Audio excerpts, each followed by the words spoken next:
Good morning, everyone, and welcome to another edition of Ask the SCSA, which we'll be hosting every Tuesday and Thursday from 9 until 10. My name is Steve. I'm one of the safety advisors with the SCSA, and joining me today are my fellow teammates, Kieran, Laura, Roger, Lori, and Adam. So let's take a few moments and allow everyone to introduce themselves. Kieran? Hi everyone, my name is Kieran. I'm an advisor out of the Saskatoon office. I deal with regions west of Saskatoon, east of Saskatoon, and greater Saskatoon area. So if you are residing in any of those places, I'm your guy.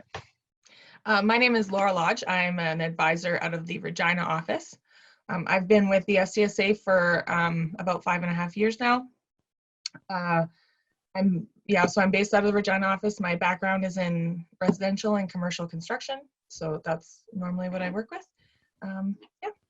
Good morning. My name is Roger Burial. I'm a program auditor with the SCSA. I do the southern portion for audits, but we also assist in the north when needed. And I've been with the association just about 11 years. So I've done everything from training to advisory services all the way up to auditing. So I've done basically everything that has to be done at the SCSA. So that's about it. Lori? Hi, I'm Lori Sins, Program Administrator at the Regina office. I've been with the SCSA 10 years and in the programs area, so we cover core, C-Core, NCSO, and HSA. And my name is Adam Drummond. I'm a trainer here at the SCSA in Regina. I've been in the training department for 2.5 years, going on 3 now, and I host all the training classes. Great, and as for myself, I'm the rookie in the group. I've just got under 5 months with the SCSA. I'm one of the newest members. I started my safety journey growing up on a farm in South Central Saskatchewan, worked in the oil patch for 6 years, and now I've got 20 plus years in the construction where I've been ever since, and I'm just glad to be part of this great team right now. Now, let's get on to some housekeeping items before we get started on the questions. For those of you watching through Zoom, please use the Q&A section to send in your questions. The chat feature, the questions kind of dissolve from there and we can't keep track of them. Also with the Q&A feature, there's an option to send your questions anonymously. So if you don't feel comfortable asking a question, you can use the anonymous button and send it in that way. For those of you watching through Facebook Live, we do have an advisor monitoring and forwarding questions from there. So thanks, Sandeep, for doing that. These sessions are being recorded and will be available later on Facebook and YouTube. Our previous ones are on there right now. We've got some great presentations to go back and look at. We're still fairly new at connecting with our members this way. So if you see any glitches, which we've kind of had in the past, please keep that in mind that this is still fairly new to us. And we're looking forward to answering your questions here today. Before we get started with that, we are going to start with Laura doing a presentation for us on documentation will be the topic. Okay, thanks so much, Steve, for that introduction. So I'm going to share my screen with you guys. If you guys would like to have a copy of this presentation afterwards, you can get a hold of us and we're more than willing to share it. So just let us know. Okay, so documentation during COVID-19. So obviously with the onset of COVID-19, workplaces, employers are being faced with a very different world that they have to operate in. We've been getting a lot of questions on what to do during this time, what workers and employers should be doing in terms of documentation. So we're just going to go over some basic things to keep in mind when documenting hazards and controls, and just some of the options that are available and samples that are used in the industry.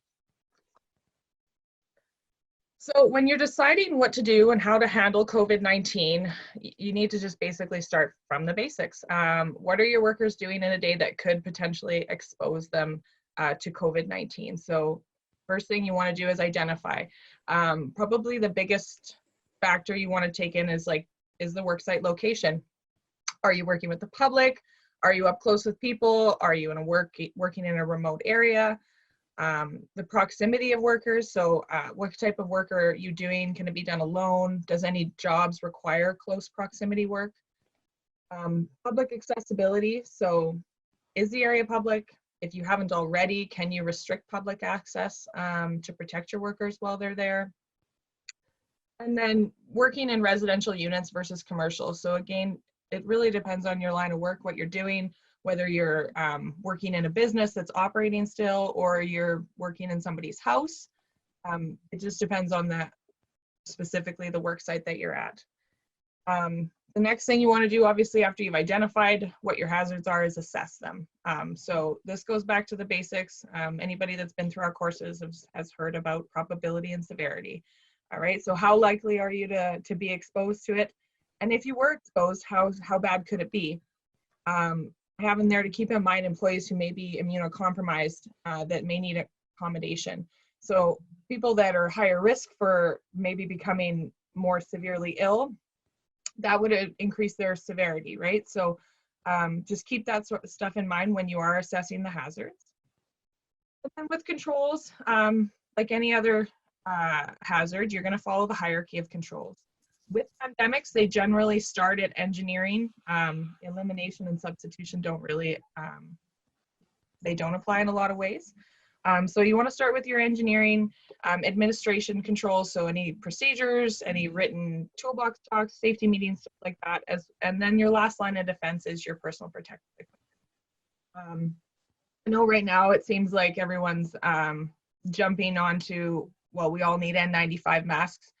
And right now with a shortage of them, we don't need everybody wearing them that doesn't need to be wearing them. So it's really important that you identify the hazards, that you figure out what you can do to control them, if anything. And then, if the hazards still exist, look into wearing personal protective equipment to eliminate that hazard. So keeping in mind that the worker's best protection right now is physical distancing. It's not necessarily wearing masks. So keeping people away from each other as much as possible is the best option.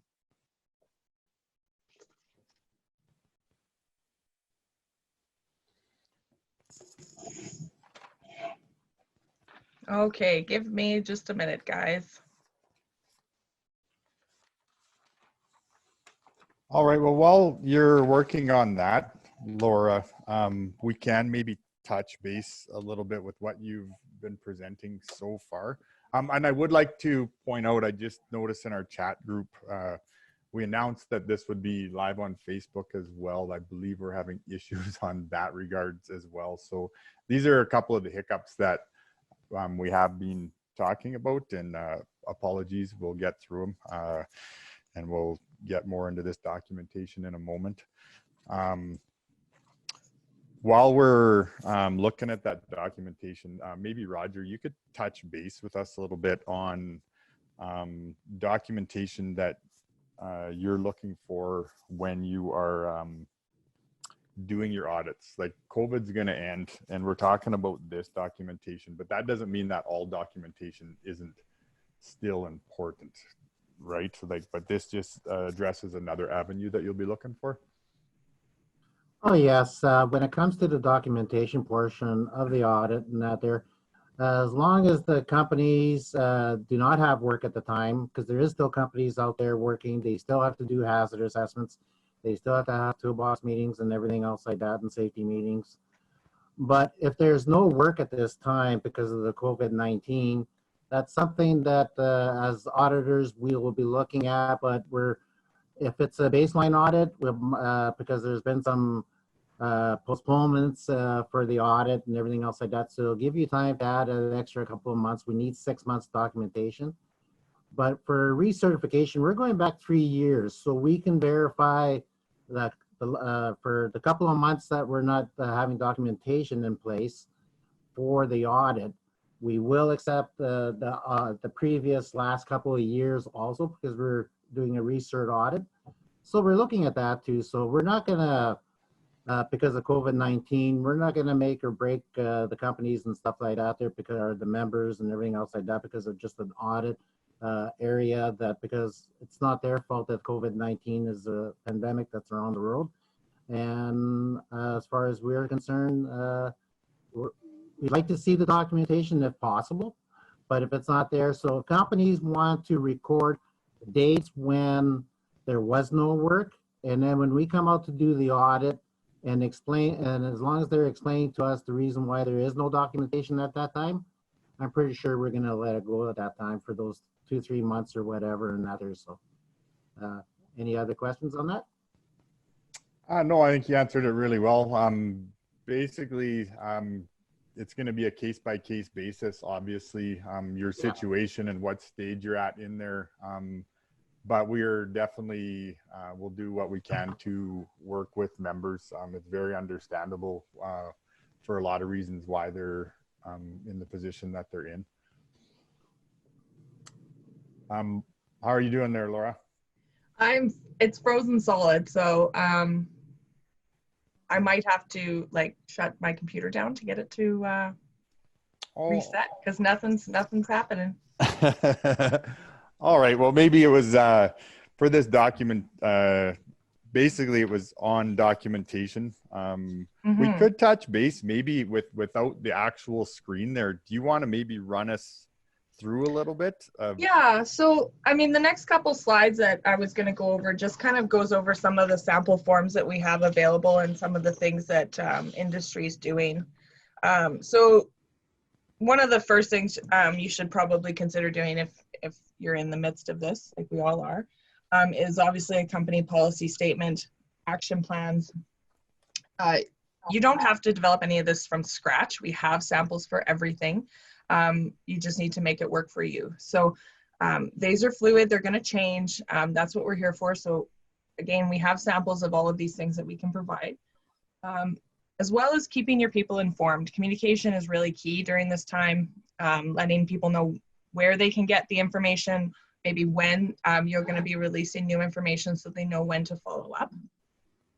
And of course, if you do implement any new forms or procedures, making sure that people have received some training on that so that they understand how to fill it out correctly and what sort of information you're asking for. Exposure control plan. So this includes anything like hazard assessment wise, training sessions, sample procedures. Again, none of this has to be from scratch, right? If you don't have something, we have sample procedures for, you know, things like hand washing down to advanced cleaning practices. So please check out our website. When the screen starts working again, I'd be more than happy to show you where to find that information. One of the other popular items we have is our sanitization checklist. So another super important thing that every workplace should have is basically a checklist like this to ensure that all areas are being cleaned regularly and sanitized, especially high traffic or commonly touched surfaces. So if you don't have anything, that's a really good place to start. And to make sure that, you know, you're cleaning everything that people could touch and potentially put other people at risk for. Another documentation form that is being utilized quite a lot right now is our health questionnaire. So this is actually based off of the Government of Saskatchewan's self-assessment tool. And we have a couple different varieties. So we have a health questionnaire for workers that are coming into work every day. So we do recommend that you go through this questionnaire. It's not long at all. It's 5 questions. Do you have a fever? Have you traveled outside of Canada? Things like that. Just a basic questionnaire to get people to answer at the beginning of the day so that if there's any chance that they could potentially have been exposed or expose others, that we're mitigating that. The other health questionnaire we have available is one for working in people's homes or in businesses. So if you're going to go to a job to complete some work, there's a questionnaire you can have the homeowner or the business owner fill out, and it's this exact same thing, right? So is anybody here feeling sick? Do they have a fever? Has anybody traveled outside of the country in the last 14 days? Things like that. So that's another really good documentation piece, especially if you're going into other people's work sites. To do the work, you want to make sure that you're asking these questions before you start. And then the last page of my presentation was just about the resources. So again, exposure control plans, sanitization checklists, worksite pre-screening questionnaires, all of this stuff is available on our website under the resources tab. You'll find a COVID-19 link, just click on there, and we have information about everything regarding COVID-19, and any of our updates, any new stuff we get is going to be there as well. So Again, if you have any questions, if you want to use our stuff, but you need some help making it a little bit more specific to your work site, we're here and we're still working. So by all means, give us a call and we'll help you out with that. And that's it for me. Hey, no, perfect. That yeah, it's too bad we couldn't show you those checklists, but again, like Laura said, they are on our resources tab on our site.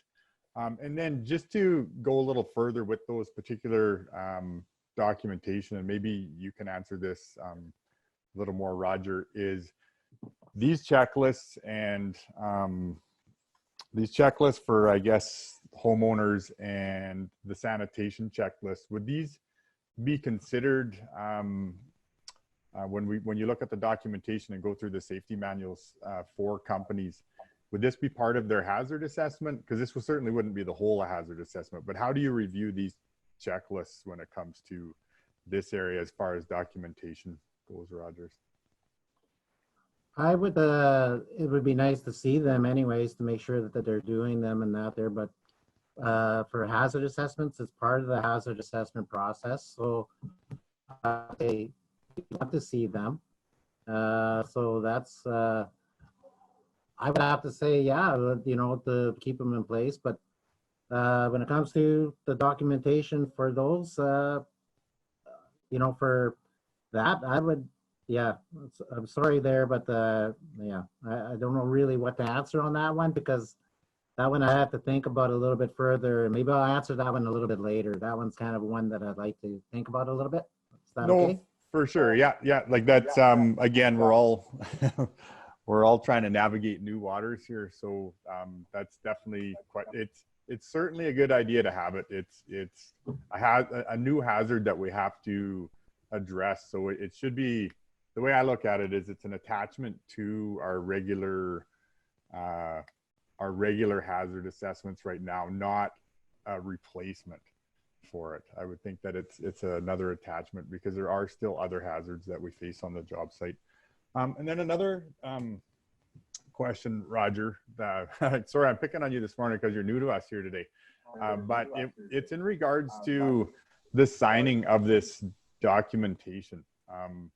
So, you know, nowadays we don't want to share stuff anymore. We've had suggestions on different ways to sign documents, like actual physical signatures aren't necessary as long as there's some sort of proof. Is that correct?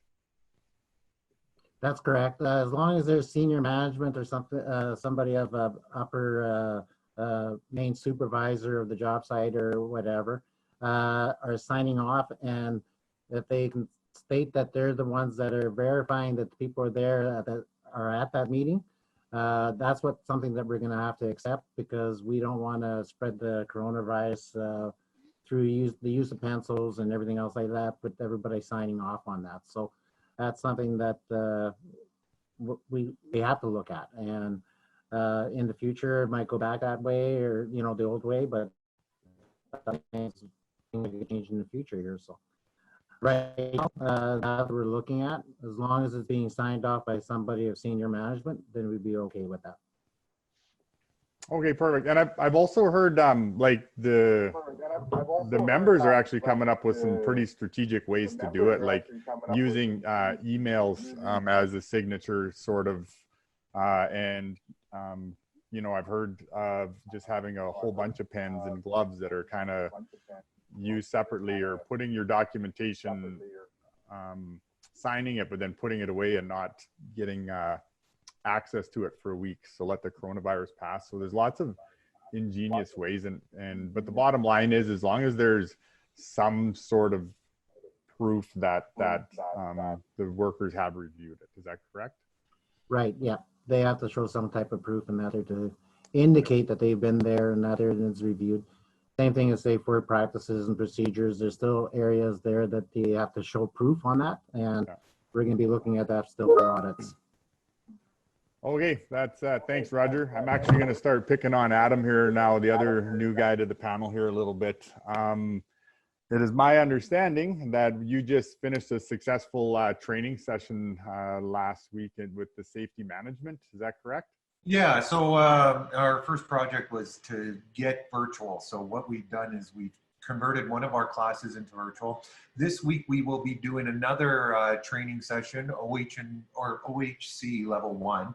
That's going to be happening on Thursday. So that's another one of our courses. And then we're just going to keep on rolling out our courses as time goes on that we can start switching them to virtual. There's a little bit of a process, but so far, a lot of good reviews from it. Okay, so if I were to, like you mentioned that course for last week, for those that missed that one or want to see future ones or even sign up for this one Thursday, is it full? Like, is there still room to sign up to it? Right now, I'm not sure how many attendees are showing up. Right now, what we're doing is because we canceled all our classes when the COVID first happened and we started to be sent home, what we're doing is we're calling up those students that were going to attend those classes in-house and giving them the opportunity to attend these classes right now. As far as it being on the website and checking the calendar, I'm not sure where that sits right now. I know it will be up there, and eventually the goal is that the process is going to be fairly simple and same as what we were doing. It's just now you'll be attending the class from home. I don't have a date on that yet, though. Okay, so so you're calling, so is there any way for somebody that wants to join this Thursday to just register somewhere? Right now, you could probably give us a call at SCSA. I know that Sherry, she's one of our lovely ladies that does some registering. She's been helping with this. But by all means, call us at SCSA and you'll get your phone call directed to the right person. And we should have room in our class for you to be able to sign up this Thursday for OHC. Perfect. And is there a cost associated to our members for this right now? Like, would it be similar to the classroom training or? Yeah, I don't believe, or nothing's changed as far as the cost is concerned. Members get member price, non-members get non-member prices. You're still getting the same class, the same material as if you were attending our class right now anyway. So nothing's changed that way. Okay, and how did the safety management one go? Was it pretty successful last week? Oh boy, it was nice to get back into the class. Yeah. I love being in the class. So it was nice to be able to actually do some teaching. Great reviews from the students that were there. The whole training department attended the class as well to see, because it was our first go, and everything seemed to be fairly smooth. We're going to have some different types of classes for some of our or different variations of some of our classes like Safety Auditor and LSC, just because there was a lot of group activity. So we'll be changing those up a little bit. But all in all, as far as Thursday is concerned, people enjoyed it, and they were just happy that we were able to offer classes during this time. No, for sure. I'm definitely getting questions on that. Like, people feel like now, they're home, they have the time to do the training, but the training's just not there. So it's great to know that we got another avenue started. Can you give us any insight to some future courses that might be come up, or are they too much in pilot right now? Right now, everything's still at the beginning. I can tell you that we're focusing on the core classes, trying to get those ones up, but there are some other ones that we're just testing with, little easier ones to make sure that we have the classroom worked out just the way we want. And once we've got everything that handled, which after this Thursday should be pretty good, we should be focusing on some core classes. There could be some changes here and there from which class, but we will be posting, and we will definitely let people know, especially on this platform as well, that we will be when our next classes are. Okay, great. Thanks for those insights there, Adam. We're going to start going through some questions that we have on the panel here now. First one we'll go with is, should I be setting up a control zone while working to ensure the public is maintaining physical distancing? So I guess this would be, should I set up a control zone between my workers and the public a little bit, I guess, because you can try to make sure you ensure and have your orientations with your crew, but then there's the public that isn't in your orientation meeting. So somebody want to take a shot at that? I could. I don't know if everything working okay? Because Yeah. I'm still frozen. Okay. So actually, I think that's a really great question, and that's a really great solution too. If you have to work in the public area, that's I mean, that's probably the easiest thing you can do to keep people away, is setting up a control zone. So that's a really great solution. And if you can, like with tape or pylons or whatever it is, that's a good option. Okay, and then I guess leading into that would be another sort of physical distancing question is, what recommendations does the SCSA have for work crews driving together? I can take this one. Pardon me. So what the government has said is that it's best practice to not, if you can, but if you cannot avoid it, some of the best practices are to have one person in the front seat and one person in the back seat to try and maintain that distance. And a good way of going about it is having one person on the opposite side of the vehicle, so that if they cough, it's going into the back of the seat, not onto the person in front of them. Again, that's best practice.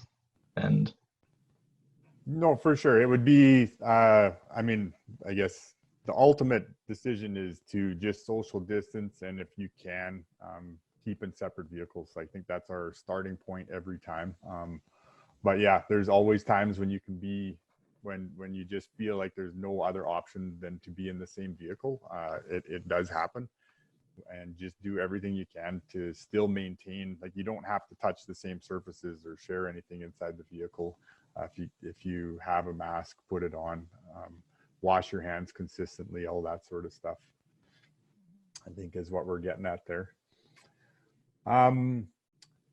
Now, next question here, it looks as it's going to be for you again here, Roger, is what types of tasks would an auditor consider to be critical?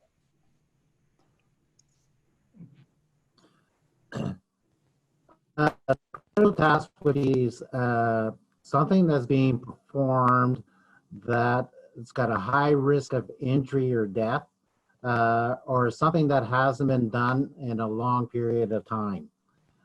Critical task is something that when you're doing your hazard assessments, that's something that's got a high priority. It'd be a 1A or something like that. So those are the ones that you're kind of looking at.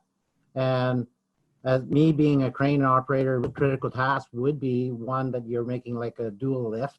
When you have a dual lift, it has to be an engineered lift, but that's considered also as a critical task.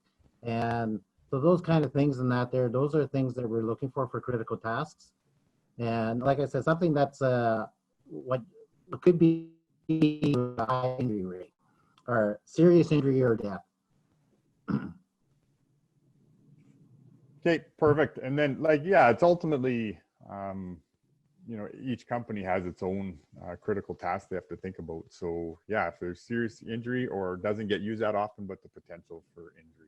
And then again, just as a reminder, if it's on the critical task list, it also has to be in your procedure section of your safety manual. That's right. But us as auditors, when we go out to audit a company, if there's something that we see, that we figured, that we deem as a critical task, and they don't have it written down as a critical task, you can lose marks on your audit for that too. Okay, yeah, so definitely be diligent in what you would consider. Now, would you consider then, just pandemic wise here now, would that be considered a new critical task that we would really have to consider to be on our list? Like, is that, I'm not sure. That's just an open question that just popped into my head when we were talking about that. So, you know, it depends on the seriousness of it, and that if you're got some kind of medical problem, or if you have you know, you're older in age, like me, there's chances that if you do get the COVID-19, it could be a critical task too, or, you know, it could be critical to a person, because there is deaths that are happening, and that, you know, that's something we have to look at. okay, thanks, Roger. Depends on the circumstances again. Yeah, for sure. Okay, next question is, I'm a small company. I just have 2 to 3 employees and I want to apply for C-Corps. Will I need an OHC rep? No, you don't. That's something there is a C-Corps company. If you have more than 5 to 9, then you need a representative. With anything over 9, then you need a committee itself if you have 10 or more.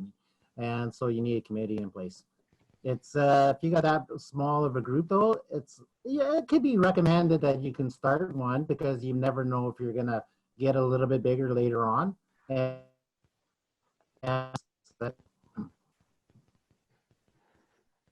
Okay, perfect. Next question we got is, do you have COVID-related Toolbox Talks available? Kieran, that's probably a good one for you to answer. I think you've been working a lot with Toolbox Talks lately. We sure do. We have quite a few. Our complement of advisors has all taken part, and we've had different minds come together and build Toolbox Talks that are useful. So we've brought relevant facts as well as good information and put them all in accessible places for you guys. Perfect. And then again, those are on the on our website. We might get around to showing, but scsaonline.ca. You go to resources, you'll see Toolbox Talks, and there's a lot on there.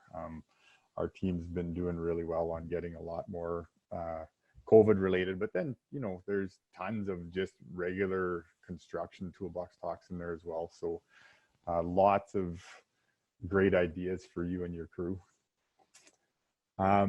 Next, we're going to go with, when filling paperwork, does everyone need to sign all documents? Should we not be passing papers and pens around? I think we've actually touched base on this a little bit. So maybe we'll just reiterate, like we were talking about documentation as our main presentation today. I think we can agree that papers and pens sharing just isn't the new way of doing things. So if you can email it in or have your foreman take it and have some sort of response that way that everyone participated in the documentation, that's fine right now. Would that be correct?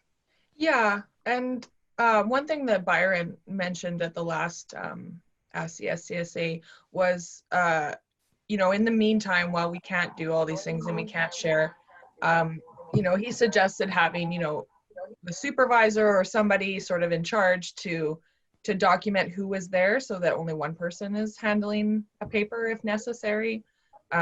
Earlier, I think it was mentioned as well, like if you're working from home and you're not together, you could send out an email and then have everyone reply to that thread that they've acknowledged that they've read it. So there's ways to get around it. I know as well we use Adobe signatures, so that's a secure way of doing it as well. You just need a password to enter your signature on a form. Yeah, right now definitely wouldn't recommend handing out or passing around pens and papers. If you can avoid it, just have somebody write down who was in attendance or another electronic means.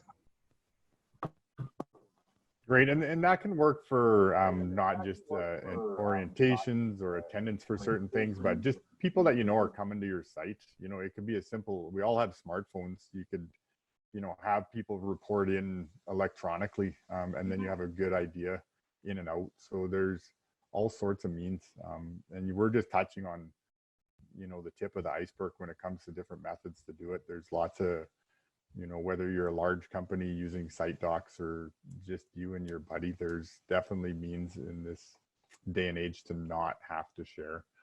Mm-hmm. All right, I am worried about the stress that COVID has placed on my employees, that they are no longer working. Is there any recommended resources for mental health I can pass along to them? I can take this one if anybody else doesn't want to jump in.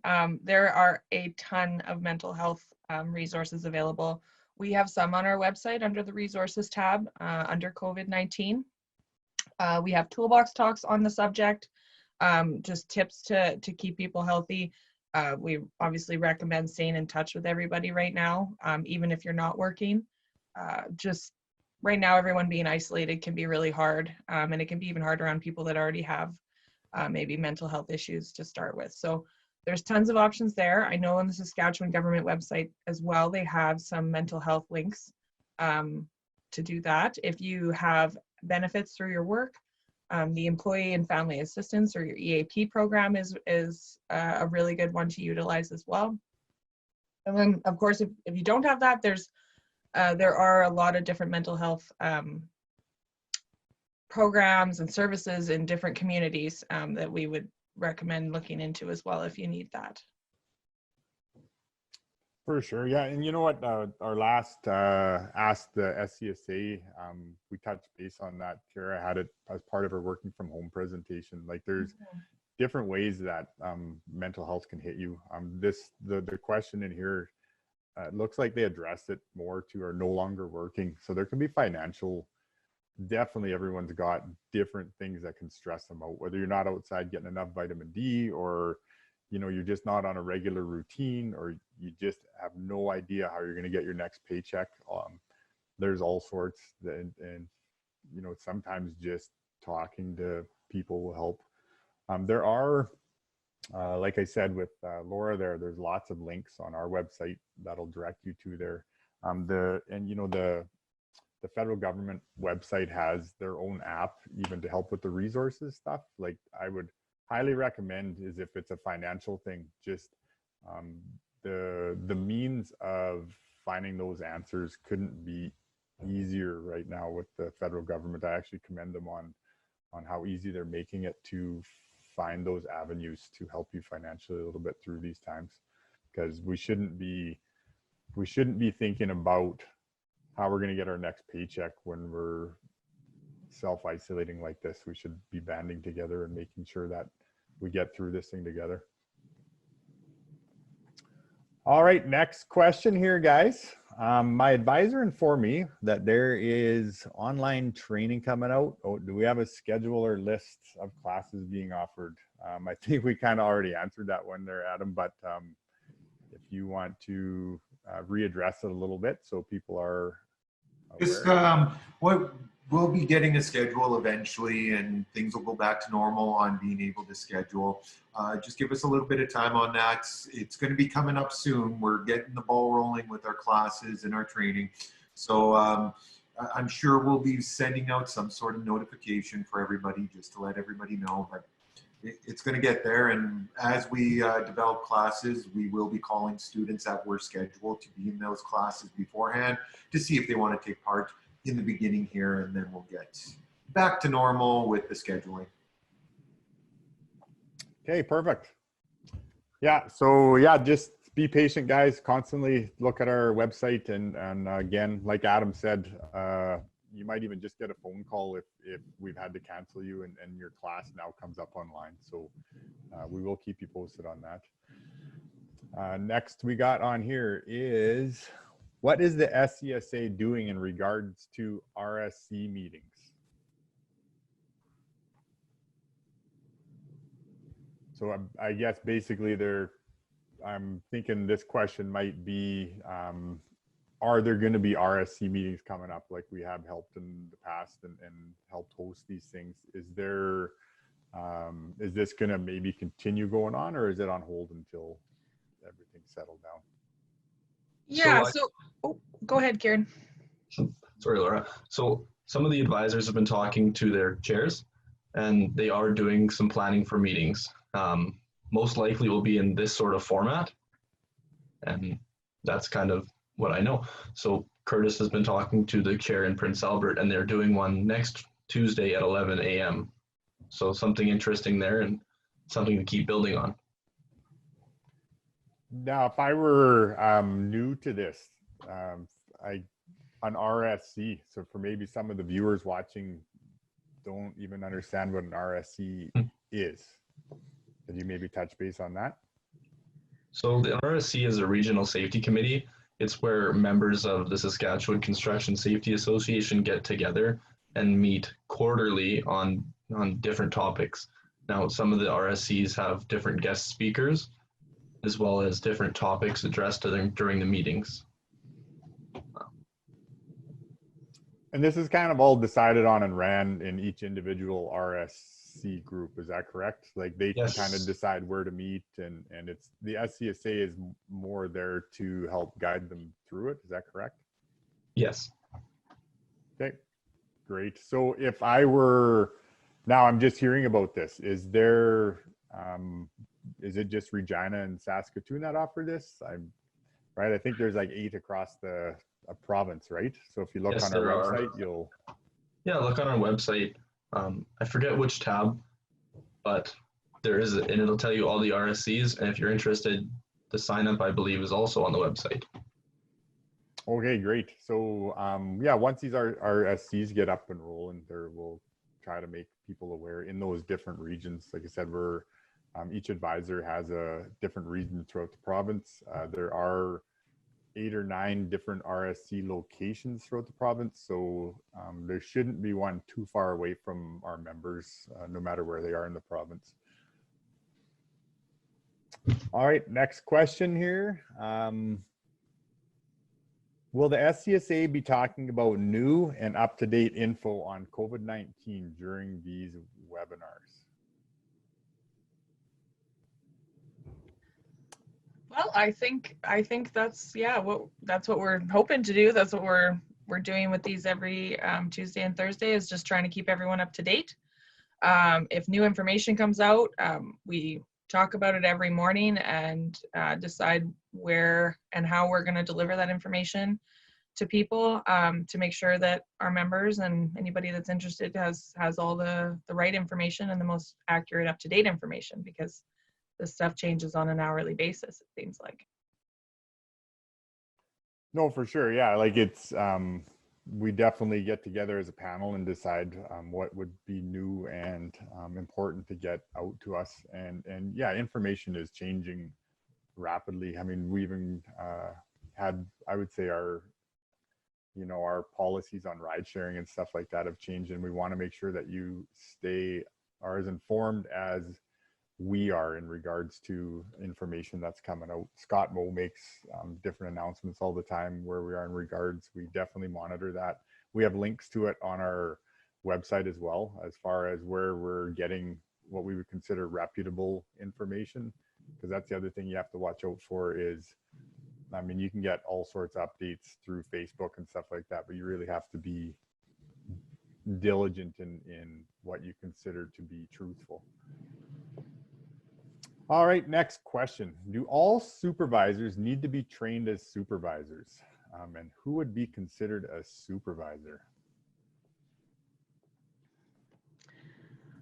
I guess answer I'll try this one here. Basically, all supervisors, they need to be trained, and that is going to be part of the audit when we go out to check. We check to make sure that all supervisors are trained. Again, if they're not, then you'll be losing marks in your audit tool. Who would be considered a supervisor? Anybody that guides the work of another employee or another worker is a supervisor. So that's something that's changed in the legislation, the Occupational Health and Safety Act and Regs. They changed that a few years back.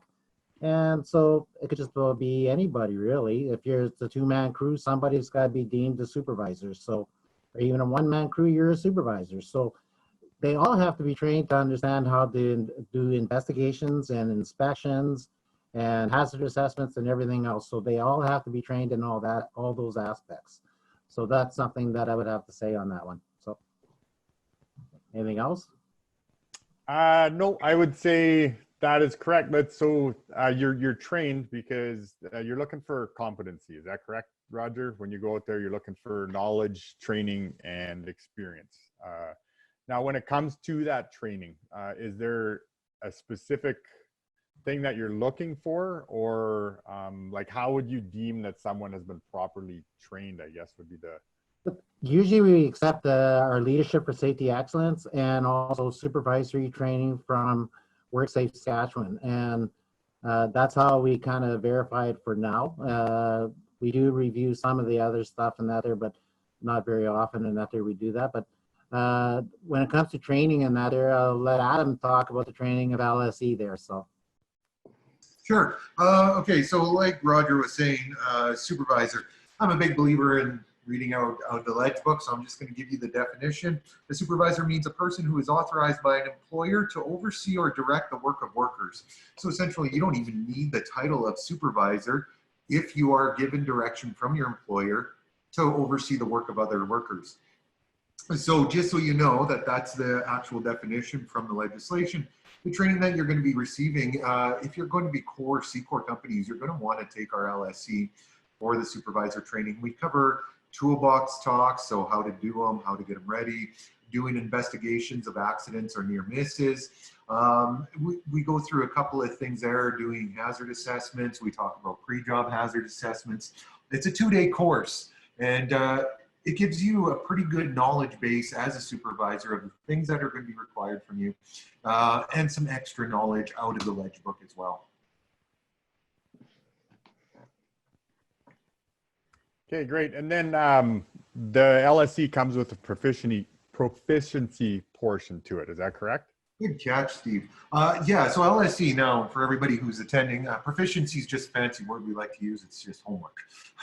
So what we're doing is we assign you homework. Now, there is 2 parts to this.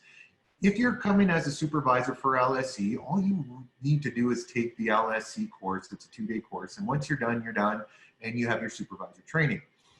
But if you're becoming core, C-core, and you require somebody at your company to have the 4 core classes, which is you have to take safety management, safety auditor, WMIS or BTT, and safety management. Now, if you take those, or when you take those courses, or sorry, and one of them is LSE. If you're a worker that you're requiring to have the 4 core courses so that your company can become core or C-core, they have to have LSE with the proficiencies. So in this case, if you want to become core, you've got to make sure at least one of your employees hands in that homework from LSE.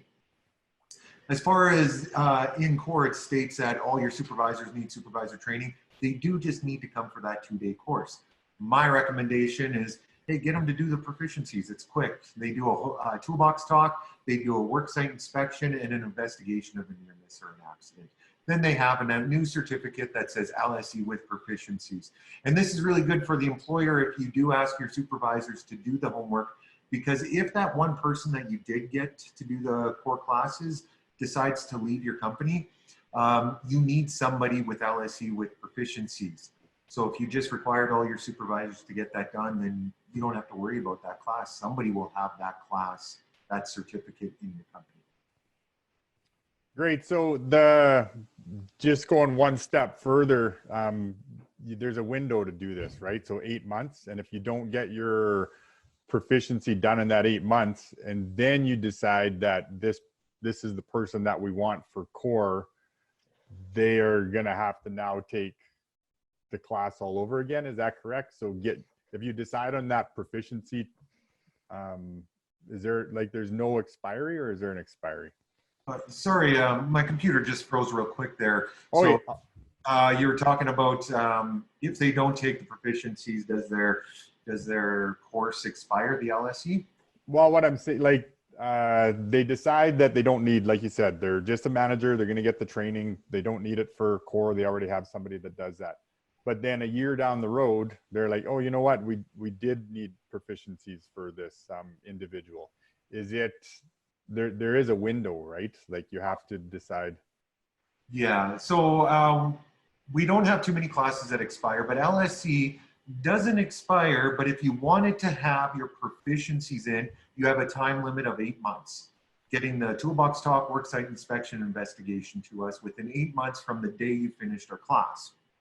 Now, if you don't do those proficiencies in 8 months, and then it turns out that your boss says, hey, we need a core or a person with the core class, and we need somebody with the LSE with proficiencies, you do have to take that LSE course over again to get that 8 months to get your proficiencies in. So there is that. It really, because the proficiencies are so easy, doing the Toolbox Talk worksite inspection investigation, I really recommend just getting them in. Then you're done. You won't have to take that class again. For sure. And then, just to, not only recommend to do it, you have 8 months, so you have lots of time to do it. And in that 8 month span, there's going to be plenty of opportunities where you're going to be naturally doing this paperwork anyways, minus the investigation, hopefully, right? But 2 of the 3, you're going to just naturally need somebody to do anyways. It might as well be the proficiency portion of your class, and then hand them in, and they're good to go. All right, next question. I'm a small employer contractor who goes into multiple homes a day. Should I be completing a hazard assessment for each home? So, yeah, who wants to touch base there? I can kind of expand on that. So I guess the short answer would be yes. I mean, depending on what you have in place right now and what your policy is as far as how often you're going to be doing them, I think the way the world is right now, it would most certainly warrant doing it at every new work site that you come across, especially if there's going to be people in there that you don't know. You want to make sure that you're going in prepared and that you have everything that might be necessary to carry out the work. Like I mentioned earlier, you know, if you're working in someone's garage or maybe in their backyard and nobody's around, that's obviously going to require different levels of control than if you're, say, working in their kitchen or in their bathroom and there's people that are in the home. So the first thing you can start with is, yeah, doing that hazard assessment. What are we doing here? Where are we going to be? Who's going to be here with us? And then, yeah, if you can, if there are people there that you don't know, or but people you're going to be working around, then using that health questionnaire is a good place to start too. Who's here? How do they feel? Make sure everyone's on a good, is starting the day well so that there's less risk.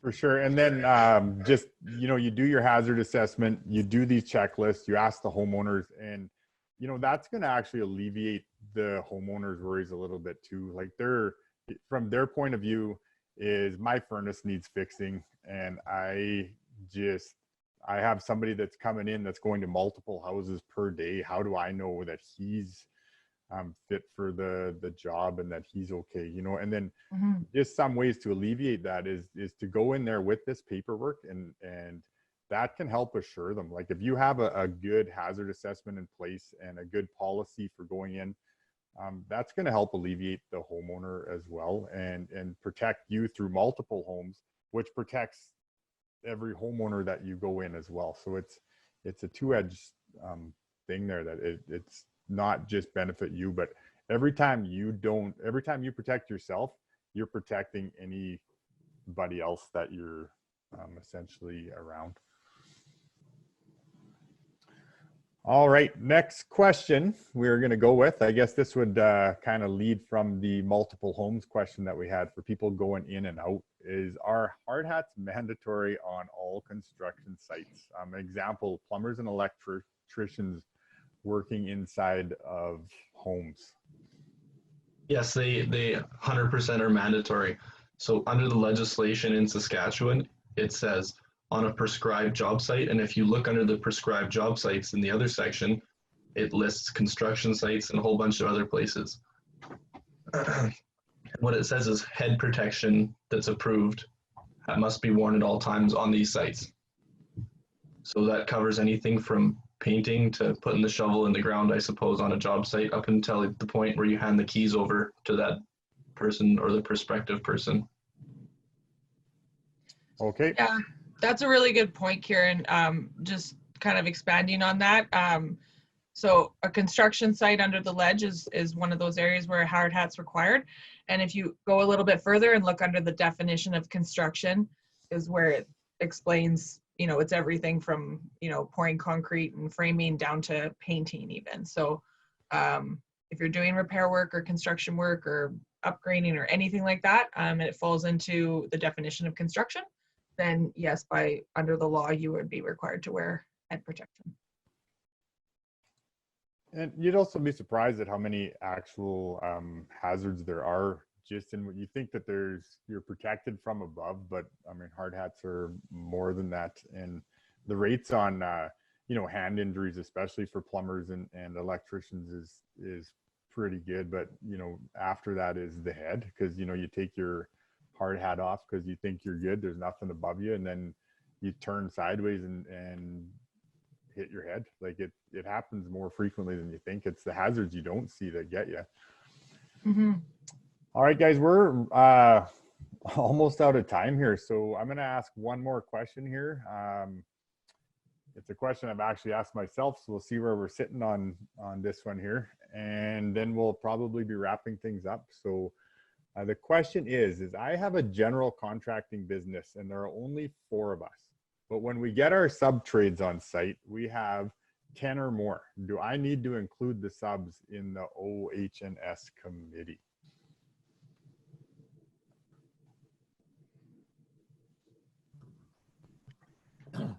when it comes to the subs, they're part of your whole crew because the company's got to be responsible for their subs.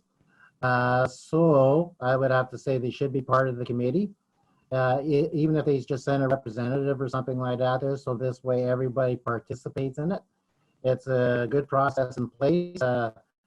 And when you got 10 or more, yeah, you need a committee if you're there for more than 90 days on the site. So that's another thing that with the Act and Regs that states in that in there too. So that's there that yeah too. So but no, they having if you got multiple sites, I mean multiple subcontractors, put one from each subcontractor at least onto your committee. So this way you got representation from all the companies. Okay, perfect. I think that's going to be our last question of the day, guys. I definitely appreciate everyone attending here today. Lori, we didn't get to utilize your brains that much today, but you have been on in the past and we'll definitely bring you back in the future. Thank you, Adam and Roger. Hopefully you guys will be coming back and telling us more about auditing and training in the future. We do have, just to remind you guys of that OHC level 1 coming up on Thursday, the Ask the Auditor. There is a presentation on the Thursday panel that will be on worker readiness. It's an information session on the new realities in the workplace. It should be quite informative. So that panel will be doing that on Thursday. This is recorded. Unfortunately, I don't think it made it to Facebook Live, but YouTube is also, we're also on there. We have a SCSA YouTube page. So all our Ask the Auditor past presentations, anything like that, it's a good way to go over any of the presentations that we had. Sorry, we couldn't do Laura's presentation on documentation a little more visually, but I hope you got a great idea of documentation and how our website can help with resources. Anyway, thanks again, team. Yeah, I guess we'll meet again on Thursday for some of you. Take care.